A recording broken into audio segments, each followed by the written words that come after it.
Welcome back sa Panahon TV mga kabayan. Ngayong umaga po ay makasama natin si Pag-asa Weather Forecaster Meno Mendoza para bigyan tayo ng update sa magiging lagay ng panahon ngayong araw ng linggo. Good morning, Mr. Mendoza.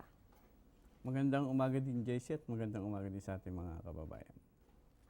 Mr. Mendoza, bilang unang katanungan, meron po ba tayong binabantayan na sama ng panahon sa labas ng ating Philippine Area of Responsibility or makakaasa po tayo sa good weather condition bago matapos ang buwan ng Pebrero?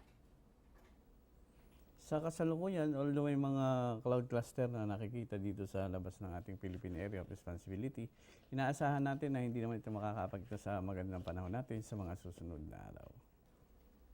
So yan po mga kabayan, meron nga po tayong binabantayan na cloud cluster o grupo ng kaulapan sa labas ng ating boundary. Pero ayon nga po kay Mr. Mendoza, ay hindi po inaasahan na makakaapekto ito sa lagay ng panahon dito sa bansa. At Mr. Mendoza, sa buwan po ng Pebrero ay patuloy na umiiral ang northeast monsoon o hanging amihan at ganun din po ang tail end of a cold front. Ano pa po ba yung mga iba nating prevailing weather system para sa buwan po ng Pebrero? Okay, ngayong buwan ng Pebrero, asahan pa rin natin yung epekto ng ating northeast monsoon at yung pagkakaroon pa rin natin ng mga tail end ng cold front. Then may mga low pressure area pa rin tayo. Subalit yung slim ang chance natin na magkaroon ng mga bagyo. Yan ang ating outlook pa simula pa noong January.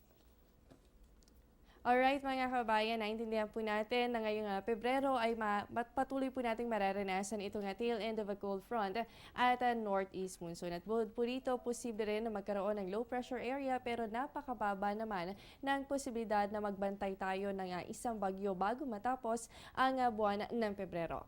At Mr. Mendoza, bilang napag-uusapan po natin itong northeast monsoon o amihan, ano po ba yung mga naitala nating lowest temperature kahapon at ngayong araw? Ang kahapon nakapagtala tayo sa Baguio ng 13.0, sa Tuguegarao 18.5, then sa Basco nakapagtala tayo ng 19, sa Lawag 20 at sa Science Garden 20.1. At kaninang alas 2 nakapagtala tayo sa Baguio City ng 13 at dito sa Science Garden nakapagtala tayo ng 20.5. So yan po mga kabayan, kung mapapansin po natin ay patuloy pa rin po tayo nakakaranas ng mababang lagay ng temperatura dahil nga po yan sa patuloy pa rin na pag-iral ng amihan. At asahan po natin na hanggang sa matapos po itong month ng February ay posible pa rin po tayo makaranas ng epekto nitong amihan. At Mr. Mendoza, ngayon po, meron po ba tayong nakataas na gale warning mula sa Pag-asa? Sa kasalukuyan, wala tayong nakataas na gale warning. Ibinaba na ito kahapon ng hapon. Kaya sa ngayon, ang ating mga mangingisda ay ligtas na makakapalaot saan man bahagi ng ating bansa. Ulitin lamang po natin mga kababayan, ibinaba na po ang gale warning mula sa Pag-asa. Ibig sabihin, ligtas po ang maglayag o mamalaot saan mang bahagi ng ating karagatan na dito po yan sa ating bansa. Pero syempre, dapat patuloy pa rin po nating minomonitor ang mga weather conditions. At Mr. Mendoza, bilang panghuling katanungan na lamang po, ano po ba magiging lagay ng panahon ngayong araw ng linggo base po sa nilalaman ng inyong 5 a.m. weather forecast? Ngayong araw na to, dito sa Kamaynilaan at dito sa nalalabing bahagi ng Luzon, sasahan lang natin yung ating pulong-pulong mahinang pag-ulan at sa nalalabing bahagi naman ng bansa, magkakaroon tayo ng bahagyang maulan pa rin at mga pulong-pulong pag-ulan at pagkidlat pagkulog.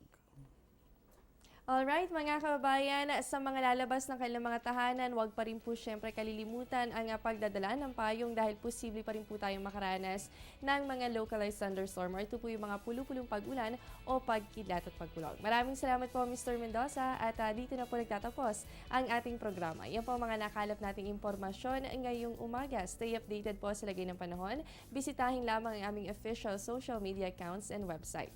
Ito po ang Panahon TV kung saan walang pinipiling panahon ang pagbibigay impormasyon. Naghahatid po yan ng balita simula Lunes hanggang Linggo, 5:30 ng umaga at sa oras-oras na update dito lamang sa Telebisyon ng Bayan. Ako po ang inyong nakasama, ang inyong weather buddy, Jessie Basco. Magandang umaga sa inyong lahat. Ang programang ito ay hatid sa inyo ng Air 21. Sagot ko, padala mo.